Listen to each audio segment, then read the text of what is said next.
नमस्कार, आदाब, सत श्री अकाल, जय भीम, जय जवान। मैं अभिषेक कुमार आप सभी का स्वागत करूंगा अपने परिवार सिलेक्शन वाला पे। और आज हम इस बेहतरीन सेशन में डिस्कस करने वाले हैं फिजिक्स के कुछ चुनिंदा क्वेश्चन जो आपके एग्जाम में आते हैं। कोई भी एग्जाम अगर आप दे रहे हो, इससे रिलेटेड आपको क्वेश्चन आएगा। अगर कोई भी हम सेट करा रहे हैं तो उसका निचोड़, अगर कोई सेट आपसे कराया जा रहा है तो उसका निचोड़ है ये 10 क्वेश्चन। अगर 50 क्वेश्चन 60 क्वेश्चन आपने किया तो उसमें कुछ क्वेश्चन होते हैं जो रिपीट करते हैं या उस पैटर्न पे क्वेश्चन ज्यादा आते हैं। वही क्वेश्चन हम इस सीरीज में आपसे कराएंगे। तो आइए इसी नोट के साथ हम शुरू करते हैं इस बेहतरीन सेशन का। तो पहला क्वेश्चन है कि पानी के द्वारा ऊपर की तरफ लगाए जाने वाले बल को क्या कहा जाता है, यानी कि what is the upward force exerted by water called, क्या कहा जाता है ये आपको बताने हैं दोस्त। ठीक है, तो ऑप्शन देखिए, ऑप्शन क्या दिया हुआ है। ऑप्शन है गुरुत्वाकर्षण की शक्ति, घनत्व, उत्प्लावन बल और घर्षण क्या कहा जाता है। तो आर्किमिडीज का अगर सिद्धांत आपने पढ़ा होगा, कोई भी वस्तु अगर जल में पूर्णतः या आंशिक रूप से, यानी पूर्णतः डूब जाए या आंशिक रूप से अगर वो डूबी हो तो उस पे उत्प्लावन बल काम करता है। एक बल उसके ऊपर की दिशा में लगता है, एक बल जो उसमें वस्तु का भार होता है वो उसे नीचे की तरफ खींचता है। तो कौन सा बल लगता है, तो ऊपर की दिशा में उत्प्लावन बल लगता है। ठीक है दोस्त, क्या आंसर होगा, ऑप्शन सी होगा आपके सवाल का बिल्कुल सही जवाब। ठीक है, तो आइए अगला क्वेश्चन देखते हैं कि जैसे ही एक तरल पदार्थ की मुक्त सतह से गहराई कम हो जाती है तो तरल के द्वारा डाला गया दबाव क्या होता है। मतलब क्या, अगर कोई तरल है, मान लो आप ये कोई बकेट है, कोई बाल्टी है, इसमें आपने क्या भरा, जल भर दिया। अगर इसमें जल है तो क्या करेगा, ये दबाव नीचे की तरफ डालेगा। अगर आप भार उठाओगे तो क्या आपको महसूस होगा कि उसमें कुछ वेट है, तो क्या वो भार नीचे की तरफ लगता है। तो वही पूछा जा रहा है कि अगर इसका हाइट इतना है, अगर ये कम हो जाए, अगर ये मान लो आप यहां पे आ जाए, अगर L1 है तो ये L2 हो जाए तो क्या प्रभाव पड़ेगा, इसके द्वारा डाला गया दबाव पे क्या प्रभाव पड़ेगा। ये पूछा गया क्वेश्चन है बीपीएससी 2018 में। एक एक क्वेश्चन जो मैं इस सीरीज में आपको कराऊंगा, ये देखो, ये आरआरबी एलपी टेक में 2018 में पूछा गया क्वेश्चन था।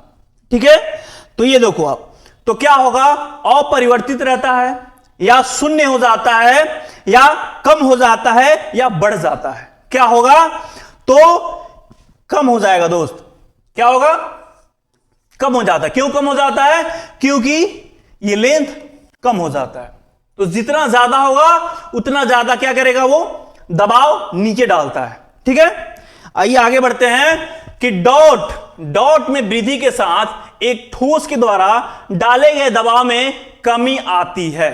किस चीज का वृद्धि कर दें आप। ऑप्शन है the pressure exerted by a solid decreases with an increase in vessel. अगर कोई ठोस है, मान लो ये कितना 5 केजी का है, 5 केजी का एक वेट है।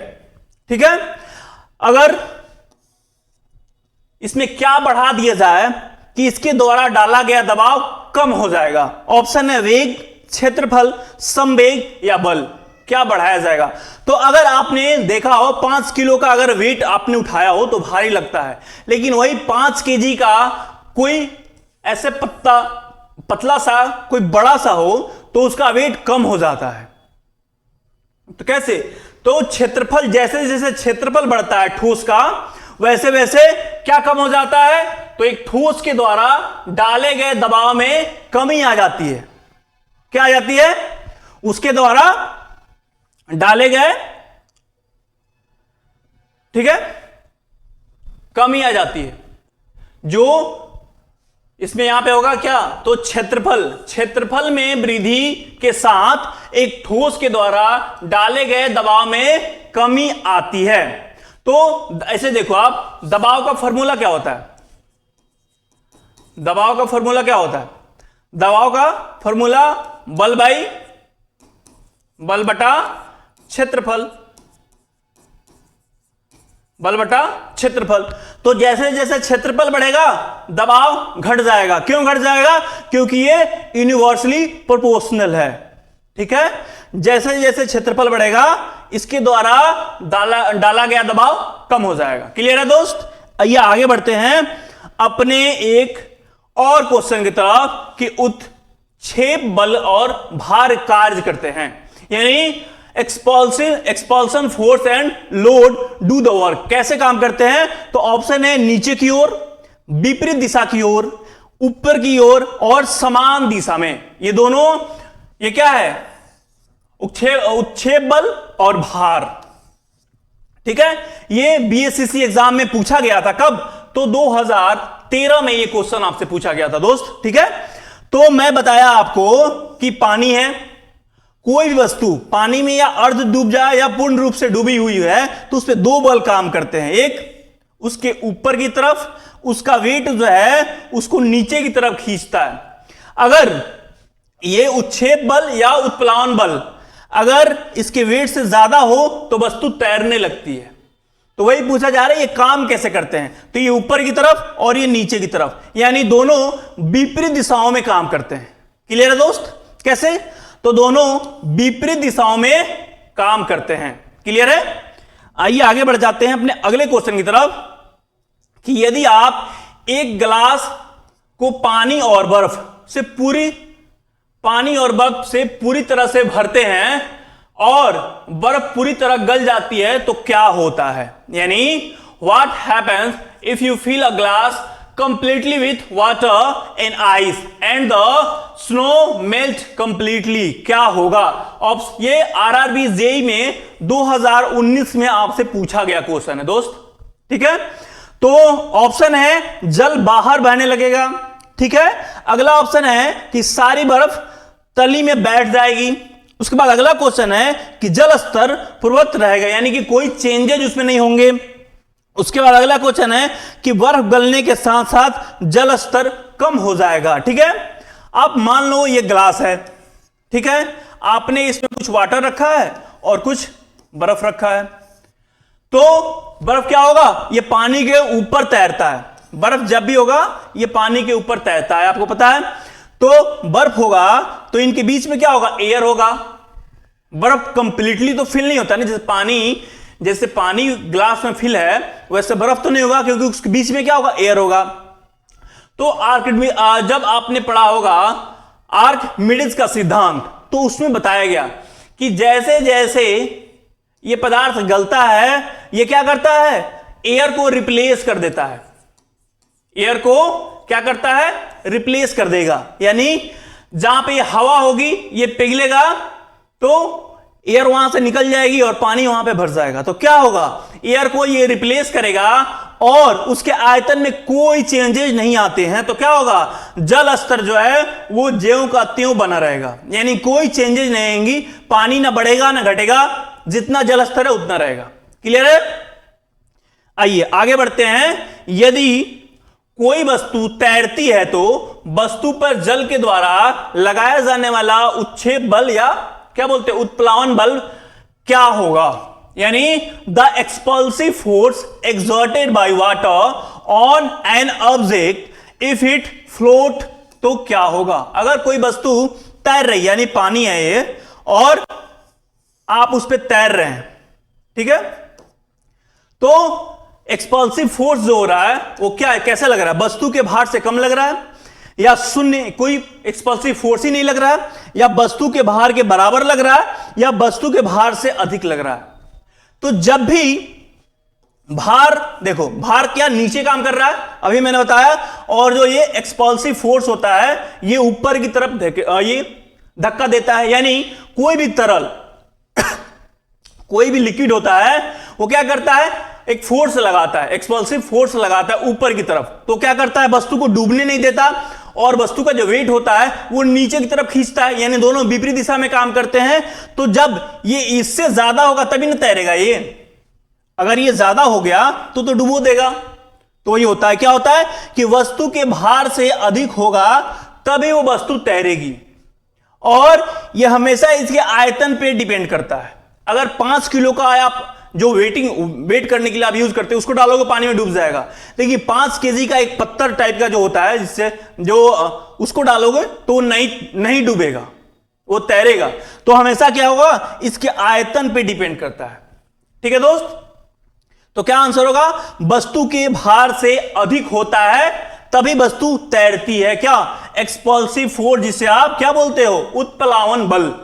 आर्किमिडीज के सिद्धांत में हमने पढ़ा है इसके बारे में। ठीक है दोस्त, तो अगला क्वेश्चन है कि सापेक्ष घनत्व किसके बराबर होता है। सापेक्ष, द रिलेटिव डेंसिटी, हमेशा वाटर के रेस्पेक्ट में इसे निकाला जाता है, यानी रिलेटिव डेंसिटी इक्वल टू किसके, पानी के घनत्व और पदार्थ के घनत्व के बराबर। पदार्थ के घटकों का घनत्व और पूर्ण पदार्थ के घनत्व के बराबर, या पदार्थ का घनत्व और पानी के घनत्व बटा पानी का घनत्व और पदार्थ का घनत्व बटा तेल का घनत्व। किसके सापेक्ष में हम निकालते हैं, क्या, रिलेटिव डेंसिटी, यानी जिसे आप हिंदी में हम बोलते हैं क्या, सापेक्ष घनत्व।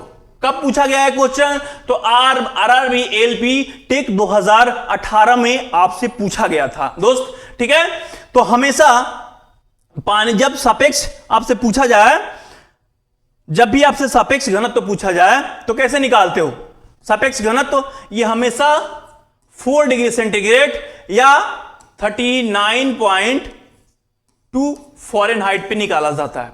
ठीक है, टेम्परेचर इस पे निकाला जाता है, इसको 4 डिग्री या 39.2। ठीक है, और ये कैसे निकालते हैं, तो किसी भी पदार्थ का घनत्व, किसी भी पदार्थ का घनत्व, यानी क्या होगा, पदार्थ का घनत्व बटा पानी का घनत्व, यानी पदार्थ का घनत्व बटा पानी का घनत्व।